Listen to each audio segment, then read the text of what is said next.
ॐ सहना भवतु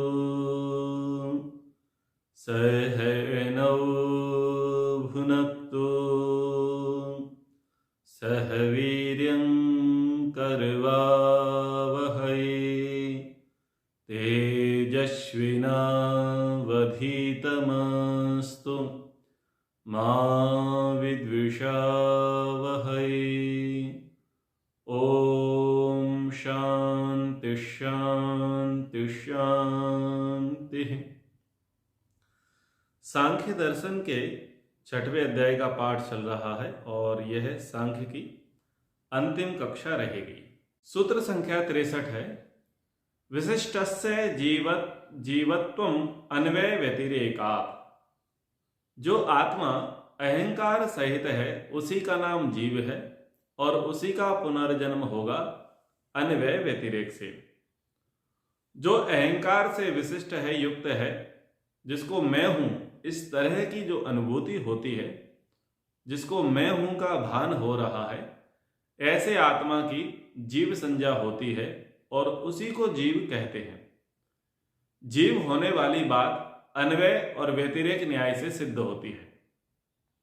जहां पर अनुभूति है वहां पर जीव होता है और जहां पर मैं हूं की अनुभूति है, जहां पर मैं हूं की अनुभूति नहीं है वहां पर जीव नहीं है। तो जब तक आत्मा स्वतंत्र रूप से आत्मा शब्द का प्रयोग किया जा रहा है तो वहां पर ऐसा अर्थ लेंगे कि आत्मा अभी जीवन को धारण नहीं कर रही है, और जब उसने जीवन को धारण कर लिया है, प्राण को धारण कर लिया है, या ये कहें कि सशरीरी शरीर में आ गई है, तब उसको जीवात्मा कहते हैं। आप और हम सब जितने शरीरधारी हैं उन सब को कहते हैं जीवात्मा। ठीक है। और जब गर्भ में प्रवेश होता है, भ्रूण के रूप में होता है, तो वहां पर शब्द क्या प्रयोग होने लग जाते हैं? जीव। तो जब अहंकार से युक्त होकर के और शरीर को धारण करने वाली स्थिति होती है, तब वहां पर जीव शब्द या जीवात्मा शब्द का प्रयोग होता है। और जब शरीर को छोड़ दिया जाता है, जैसे मृत्यु होती है, मृत्यु किसकी होती है? शरीर की मृत्यु होती है, तो वहां पर जीवात्मा शब्द का प्रयोग न करते हुए कहते हैं आत्मा चली गई, आत्मा चला गया। और जब मुक्ति का प्रसंग आता है तो मुक्ति के प्रसंग में शब्द का प्रयोग होता है कि आत्मा जो है मुक्त हो गया है, आत्मा की मुक्ति हो गई है, या आत्मा जो है ब्रह्मानंद को प्राप्त कर रहा है, तो वहां भी जीवात्मा शब्द का प्रयोग नहीं होता। ठीक है। तो ये जो आत्मा है, आत्मा का अदृष्ट होता है। अदृष्ट कहते हैं संचित कर्म को। कल एक जिज्ञासा भी आई थी कि आचार्य जी अदृष्ट किसे कह रहे हैं? तो अदृष्ट है संचित कर्म। संचित कर्म यानी रिजर्व, जमा पूंजी। हमारे कर्मों की जो जमा पूंजी है, उस जमा पूंजी को संचित कर्म कह रहे हैं। और अलग अलग स्थानों पर अदृष्ट के अलग अलग अर्थ निकल करके आते हैं। अब जैसे अगर संस्कृत की दृष्टि से या हिंदी की दृष्टि से हम पढ़ें तो पढ़ करके क्या निकलेगा? अदृष्ट यानी जो दिखाई नहीं देता, ऐसा अर्थ निकलेगा। पर शास्त्र में प्रसंग को देखना पड़ता है, प्रकरण को देखना पड़ता है, तो फिर वहां पर प्रकरण के अनुसार अर्थ निकल करके आते हैं। तो ये जो अदृष्ट है, ये अदृष्ट किस में रहता है? ये संचित कर्म किस में रहता है? ये रहता है अहंकार में। और अहंकार के माध्यम से ही कर्मों का संपादन होता है और अहंकार के माध्यम से ही कर्मों का भोगना संभव हो पाता है। तो जब जीवात्मा गर्भ में प्रवेश करेगा तो उस समय अहंकार होगा, अहंकार होगा तो अदृष्ट होंगे। इस प्रकार की चर्चा है। कह रहे हैं कि अहंकार से युक्त आत्मा की जीव संज्ञा है। जो अहंकार से युक्त है वह जीवात्मा है। उसके कार्य की सिद्धि कैसे होती है? क्या वह ईश्वर के अधीन है? तो इस उत्तर में कहते हैं अहंकार कर्तृधीना कार्य सिद्धि न ईश्वराधीना प्रमाण भावात्।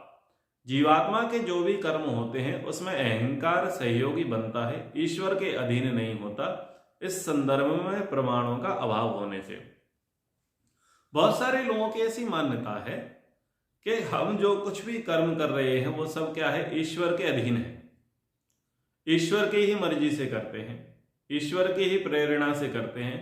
विधाता ने विधान लिख रखा है, जैसा लिख रखा है वैसा हम लोग करते चले जाते हैं। तो ऐसा जो है भक्तिवाद में अतिवाद होकर के ऐसी मान्यताएं प्रचलित हैं। ऐसा शास्त्र में कहीं लेख नहीं मिलता कि जीवात्मा जो कर्म कर रहा है वो ईश्वर की मर्जी से कर रहा है, ईश्वर ने लिख रखा है उसके हिस्से में, इसलिए वो वैसा कर रहा है। ऐसा कोई शास्त्र में प्रमाण नहीं मिलता। पर शास्त्र में कर्म करने के प्रमाण अवश्य मिलते हैं। कुर्वन्निवेह कर्माणि जिजीविषे क्षतं समाह एवं त्वयि नान्य थे तोस्ति न कर्म लिप्यते नरे, कि हे नर, हे मनुष्य, तो कर्म करते हुए भी जीने की इच्छा कर। तो कर्म करने का उपदेश जीवात्मा के लिए किया गया है। उसको सकाम कर्म का उपदेश किया गया, उसे निष्काम कर्म का उपदेश किया गया। परमात्मा का कार्य है उपदेश करना, ज्ञान देना। करना ना करना ये हमारी स्वतंत्रता है। हम सकाम कर्मों को करना चाहें या निष्काम कर्मों को करना चाहें, ये हमारे ऊपर है। पर ईश्वर का क्या काम है? ईश्वर का काम है कि सकाम कर्म करोगे तो जन्म मरण के चक्कर में फंसते रहोगे, निष्काम कर्म करोगे तो जन्म मरण के चक्कर से मुक्त हो जाओगे। आदर्श पिता और परमात्मा कैसा है कि वह अपने संतानों को सुख में ही देखना चाहता है और अनुभव से, विद्या से, ज्ञान से वो अपने बच्चों को, अपने पुत्रों को, अपनी संतानों को क्या कह देते हैं? बेटा ऐसा कार्य करना तो ठीक है और ऐसा कार्य करना गलत है।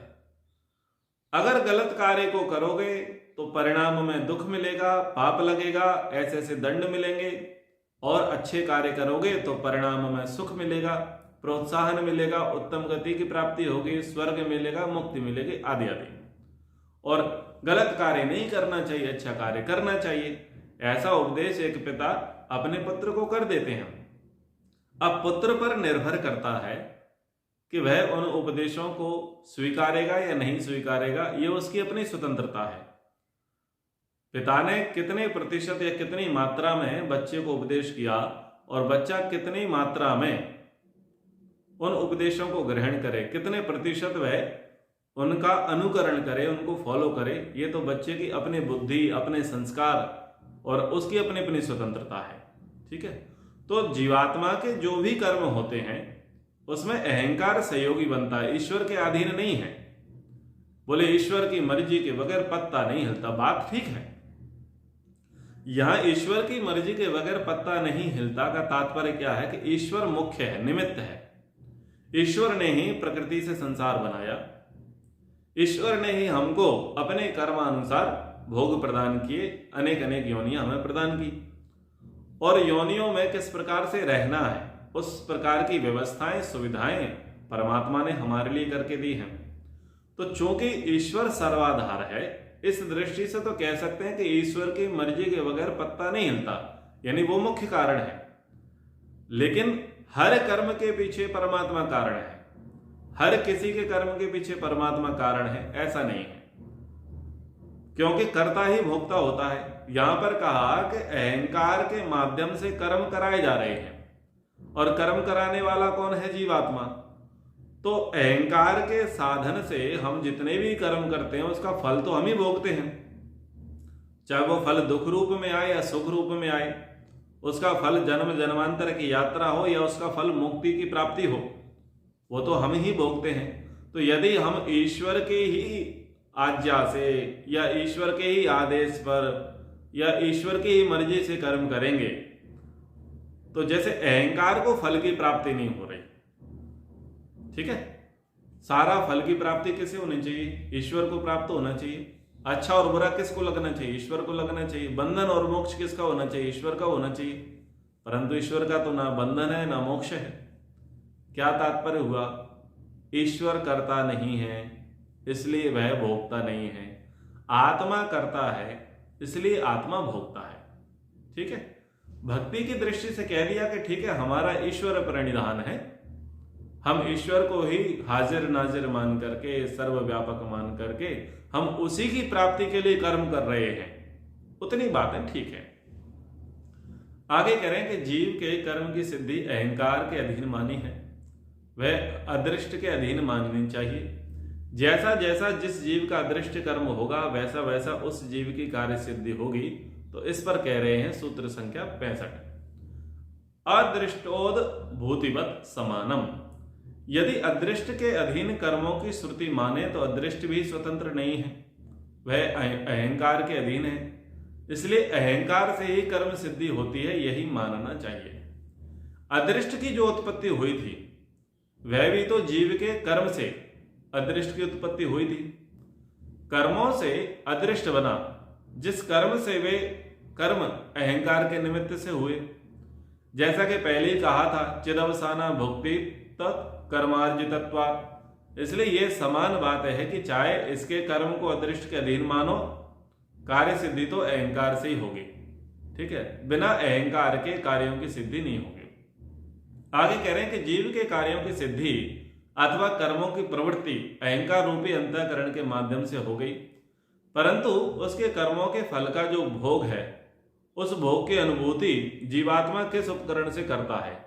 यानी एक बात तो समझ में आ गई कि अहंकार से क्या है, कर्मों को किया जा रहा है और उसी के माध्यम से कर्मों को भोगा जा रहा है, पर जो अनुभूति है, भोग की अनुभूति है, आत्मा किस उपकरण से करती है, अंतःकरण में कौन सा ऐसा उपकरण है जिसके माध्यम से करते हैं।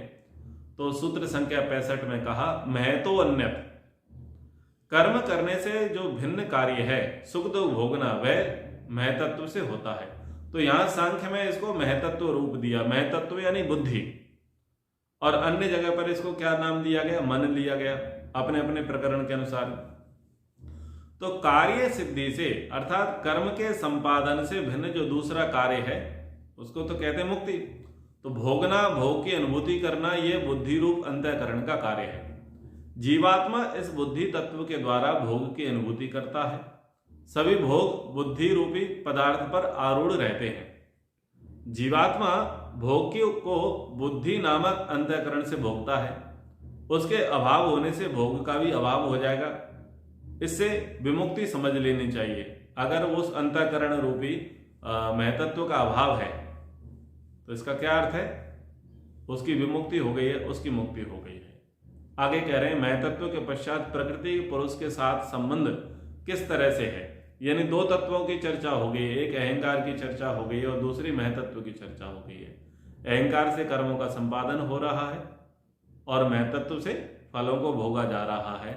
अब पूछा जा रहा है कि प्रकृति पुरुष का जो संबंध है, प्रकृति यानी ये संसार और पुरुष यानी जीवात्मा, इनका जो संबंध है वो किस प्रकार से है। तो कह रहे हैं, कर्म निमित्तः प्रकृते स्वस्वामी भावो अपि अनादि बीजांग कुर्वत। प्रकृति का जीवात्मा के साथ जो स्वस्वामी संबंध है वह कर्म के आधार पर है। यह प्रवाह से अनादि है, बीज और अंकुर के समान। बीज और अंकुर के समान कैसे? जैसे बीज से अंकुर होता है और अंकुर से बीज होता है, तो बीज और अंकुर का जो संबंध है वो कैसा है, स्वभाव से अनादि है। इसी प्रकार से प्रकृति पुरुष का जो संबंध हुआ है वह कर्म के कारण से है, और कर्म शब्द से यहाँ पर धर्माधर्म संस्कार अभीष्ट है। सकाम कर्म का क्षय हो जाने पर स्वस्वामी संबंध का अभाव हो जाएगा और उसके अभाव होने से मोक्ष हो जाएगा। तो जब तक प्रकृति है, अब प्रकृति कैसी है, प्रकृति भोग करने योग्य है, और जीवात्मा कैसा है, जीवात्मा उसका स्वामी है, प्रकृति उसकी सेविका है, सेवक है। तो सेवक का भोग जो है पुरुष करता है, यानी प्रकृति रूपी सेविका का या सेवक का भोग कौन करता है, पुरुष, पुरुष रूपी स्वामी करता है। तो वो प्रकृति जो है वो क्या है, उसकी संपत्ति है। संपत्ति का स्वामी कौन है, आत्मा है। तो जिस प्रकार से इनका संबंध है प्रकृति और पुरुष का, उस प्रकार के संबंध को बताया बीज और अंकुर के समान। जैसे अंकुर से बीज होता है, बीज से अंकुर होता है, ऐसे ही संपत्ति से स्वामी है और स्वामी से संपत्ति है। अगर संपत्ति है तो संपत्ति का तो कोई ना कोई स्वामी होगा, और यदि कोई स्वामी है तो उसकी कोई ना कोई संपत्ति होगी। तो संपत्ति और स्वामी का, प्रकृति पुरुष का, बीज और अंकुर का जो संबंध है वो कैसा है, प्रवाह से अनादि है, सदा से है। जब ये संबंध छूट जाएगा, स्वस्वामी प्रकृति और पुरुष का जो संबंध है ये छूट जाएगा तो क्या होगा, जीवात्मा की मुक्ति हो जाएगी। अब कुछ आचार्यों की मान्यता यहां पर है कि अविवेक निमित्त को व पंचशिख, पंचशिख आचार्य ऐसा मानते हैं कि प्रकृति पुरुष के साथ जो संबंध है उसका कारण अविवेक है। सांख्य विद्या के अन्य भी आचार्य हुए, वर्तमान में जिस सांख्य शास्त्र को हम पढ़ रहे हैं उसके आचार्य कपिल हैं। आचार्य कपिल कह रहे हैं कि पंचशिख नाम के आचार्य हैं, वो ऐसा मानते हैं कि प्रकृति पुरुष का जो संबंध है उसका कारण अविवेक है। तो अविवेक हट जाएगा, अविवेक के हटने से प्रकृति पुरुष का संबंध भी खत्म हो जाएगा, स्वस्वामी संबंध खत्म हो जाएगा और फिर उससे मुक्ति हो जाएगी। फिर आगे कह रहे हैं कि एक सनंदन नाम के आचार्य हैं, लिंग शरीर निमित्त का इति सनंदन आचार्य। एक सनंदन नाम के आचार्य हैं जो सांख्य विद्या के जानकार हैं, वो प्रकृति और पुरुष के संबंध का कारण बताते हैं लिंग शरीर। लिंग शरीर यानी सूक्ष्म शरीर। तो जब तक सूक्ष्म शरीर है तब तक जो है लिंग शरीर के लिए स्थूल शरीर धारण करना है, फिर वासना है, संस्कार है, इच्छा है, ये सारे प्रसंग चलते रहेंगे। तो ऐसा सनंदन आचार्य का मत है। सांख्य ने कहा कि सांख्यकार ने कहा, पंचशिख ने कहा कि अविवेक का कारण है, और सनंदन आचार्य ने कहा कि लिंग शरीर का कारण है, लिंग शरीर से जुड़ाव है। लिंग यानी सूक्ष्म शरीर, सूक्ष्म शरीर हट जाएगा तो मुक्ति हो जाएगी, और बंधन का कारण ही सूक्ष्म शरीर है, उसके कारण से सारे व्यवहार होते हैं। तो अब अंतिम प्रसंग को कह रहे हैं कि इस प्रकार से प्रकृति और पुरुष का स्व स्वामी संबंध हो जाने पर उस समय स्वामी पुरुष स्वामी बन जाता है। फिर उसे जब सारी वस्तुएं उपभोग के लिए मिलने लग जाती हैं, उस संपत्ति को देखकर जीवात्मा के अंदर भोग की प्रवृत्ति हो जाती है। अतएव वह भोग करने के लिए महतत्व बुद्धि के साथ जुड़ जाता है। पश्चात भोग करने की चेष्टा से अहंकार प्रदान कर दिया। चेष्टा अर्थात कर्म की उत्पत्ति वह अहंकार रूपी साधन से होती है। जैसे कि पहले भी कहा था कि कार्यों की सिद्धि अहंकार रूपी कर्ता के अधीन होती है। फिर कार्यों की सिद्धि के लिए इंद्रियों की भी आवश्यकता पड़ती है। इंद्रियों को प्रयोग करने के लिए शरीर में प्रवेश करना पड़ता है। शरीर में प्रवेश करने के बाद इंद्रियों के साथ विषयों की ओर भागने लगता है। फिर इन तीन प्रकार के दुखों का अनुभव करने लग जाता है, और यह स्वस्वामी संबंध का परिणाम है। सांख्यकार ने कहा कि अथ त्रिविध दुख अत्यंत निवृत्ति अत्यंत पुरुषार्थ। तीन प्रकार के दुखों से अत्यंत निवृत्ति ही पुरुष का अंतिम प्रयोजन है, यही मुख्य पुरुषार्थ है। तो तीन प्रकार के दुख मनुष्य को क्यों आ घेरते हैं? बोले स्व स्वामी संबंध के कारण। जीवात्मा स्वयं को स्वामी मानता है और प्रकृति को संपत्ति मानता है। तो प्रकृति को जब अपनी वह संपत्ति मानता है तो वो संपत्ति को भोगने लग जाता है, और भोगने लग जाता है तो फिर क्या होता है, ये सारी प्रोसेस जो यहां पर बता दी कि अंतःकरण चाहिए, सूक्ष्म शरीर चाहिए, सूक्ष्म शरीर को स्थूल शरीर चाहिए, शरीर में प्रवेश करना पड़ेगा, फिर इंद्रियां एक्टिव हो जाएंगी, इंद्रियों को विषयों की आवश्यकता पड़ेगी, विषयों की ओर भागेंगी, और जब इंद्रियां विषयों की ओर भागेंगी तो तीन प्रकार के दुखों की अनुभूति आरंभ हो जाएगी। और तीन प्रकार के दुखों की अनुभूति बनी रहना, इसका परिणाम क्या है, इसका कारण क्या है? इसका कारण है स्वस्वामी संबंध। तो यदि स्वस्वामी संबंध को हटा दोगे तो तीन प्रकार के दुखों की निवृत्ति हो जाएगी। तो ऐसा सांख्यकार का ये मत रहा। अब अंत में कहा यद्वा तद्वा तद उच्छिति पुरुषार्थ तद उच्छिति पुरुषार्थ। प्रकृति और पुरुष के स्वस्वामी संबंध का कोई भी कारण हो, उसका नाश होना ही पुरुष का प्रयोजन है। सांख्यकार कह रहे हैं स्वस्वामी संबंध का चाहे अविवेक कारण मानो, चाहे लिंग शरीर कारण मानो, और चाहे अंतःकरण के धर्म मानो, कुछ भी और मानो, मुख्य है प्रकृति और पुरुष के बीच का जो स्वस्वामी संबंध है उसका नाश होना चाहिए। और वो जिस भी प्रयोजन से हो जावे तो अंत में क्या चाहिए? मुक्ति ही चाहिए। तो अत्यंत दुख निवृत्ति रूप मोक्ष की सिद्धि हो जाने पर ईश्वर के प्रसाद का पान करना चाहिए, यही विचार बनता है। तो यहाँ पर सूत्र में 2 बार शब्द दोहराया गया, तद उच्छित्ति पुरुषार्थः। तो ये क्या है, ग्रंथ के समापन के लिए है। तो इस प्रकार से यहाँ पर ये 70 सूत्रों का सांख्य का 6वां अध्याय यहाँ पर पूर्ण हो।